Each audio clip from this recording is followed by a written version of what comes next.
super simple.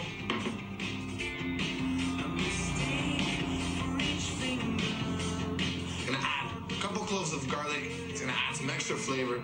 Just line them up in here. Time to fold it over. Look how beautiful this is. Now it's time to wrap this up. Now I'm using butcher's string, which is basically regular all cotton string. The only thing you don't want is anything synthetic. We don't want any plastics. I'm not a butcher, so my stringing technique might be a little bit improvised, but really what's important is to keep it all locked in. Just to be safe, I'm gonna tie one whole way around. Excellent. I'm gonna hit this with a little bit of oil, massage it right in there. Beautiful, look at that. Pan is nice and hot. That sizzle is exactly what we're looking for. Toss in the bone. This is really gonna make our sauce nice and flavorful. Now you wanna sear it for about 3 minutes on each side. We want it nice and golden brown.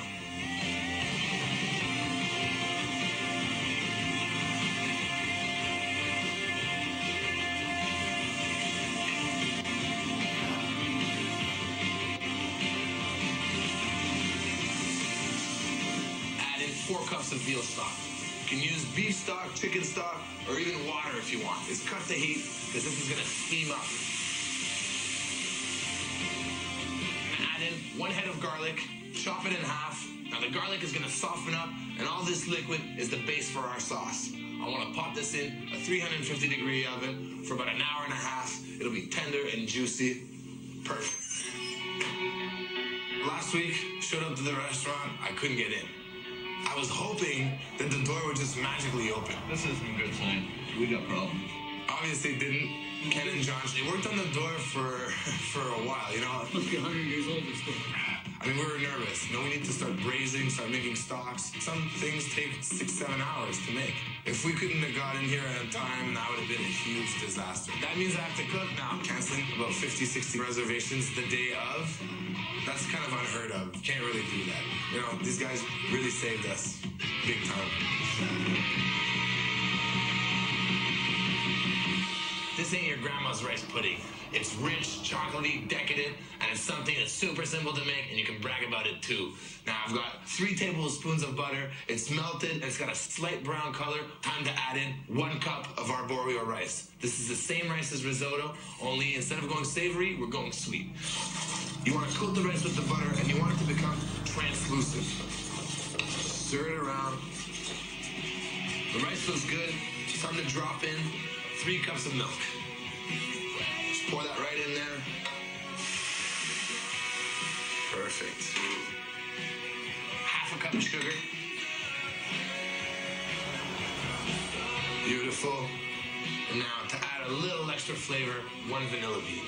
So you just want to run your knife along the vanilla bean, and these are all the seeds. Just drop those right in there. I'm gonna even toss in the husk. And I'm gonna let it simmer for about a half an hour. While this is coming up, it's time to get started on my ganache. Ganache is basically a fancy way of saying chocolate and cream. All you need to do is pour 1 cup of heavy cream on low heat. You wanna get that nice and hot. Add in 2 cups of Toblerone chocolate. Beautiful. All we need to do is mix it together. Now this should take about 5 minutes. You just want to combine the cream and the chocolate.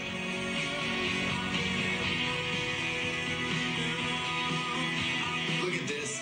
Nice, rich, and creamy. You just want to put it aside and let it cool down for a bit.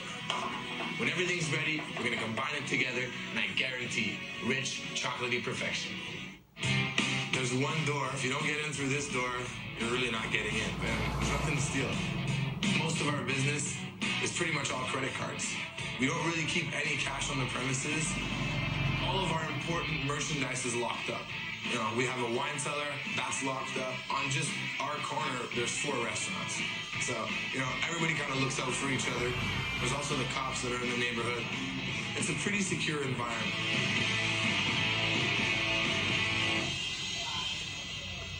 Our rice pudding simmered away for about a half hour. It's cooled down, it's rich and creamy. Now I want to cool it down just a little while longer. Beautiful, look at that. Take out the vanilla bean. Now I'm just gonna put this aside and I'm gonna garnish my pudding with some toasted almond slivers. So in a pan, medium heat, I'm gonna throw in a nice handful of almond slivers. You wanna keep your eye on these because they tend to burn fairly quickly. All I'm looking for is for them to be nice golden brown. It's gonna increase the flavor and they're gonna be just a little crispy. Baking tray lined with some parchment paper. Lay these down on there. A couple last finishing touches. I'm gonna drizzle a little bit of honey just to add a touch of sweetness. A little pinch of sea salt. All right, so I'm gonna let this cool off until we're ready to garnish. It's time to finish off our rice pudding. I've whipped 2 cups of 35% cream, slowly incorporate it right into my rice pudding. Fold it in. I don't want to overdo this. I want to keep the nice airiness of my whipped cream. Just cover this up with some plastic wrap. We're going to pop this in the fridge. It's going to be light, creamy, rich. I know Grandma would be proud.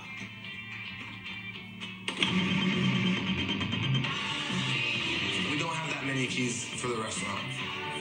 Guaranteed I'm the first one. Because I don't mind being here in the morning because I got to get the day started, get the orders going, start the stocks. But at the end of the night, at 4:30 in the morning, I don't want to be here. I don't want to have to lock up. There's a few key members of our staff that do have that key. And, they've earned the trust. They've been here since the beginning, and they deserve to have a key. Browns are great anytime food. They're delicious, super tasty, they're easy to make, and they're gonna go great with our roast leg of lamb.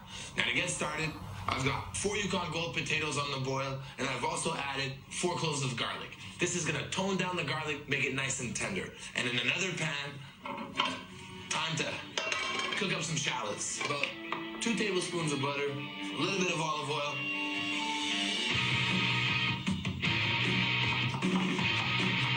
get that in the pan. You just want to let these soften up and become translucent. Drain our potatoes. Now, get the potatoes in a bowl. Get my garlic cloves in there. Grab my masher. Get to work.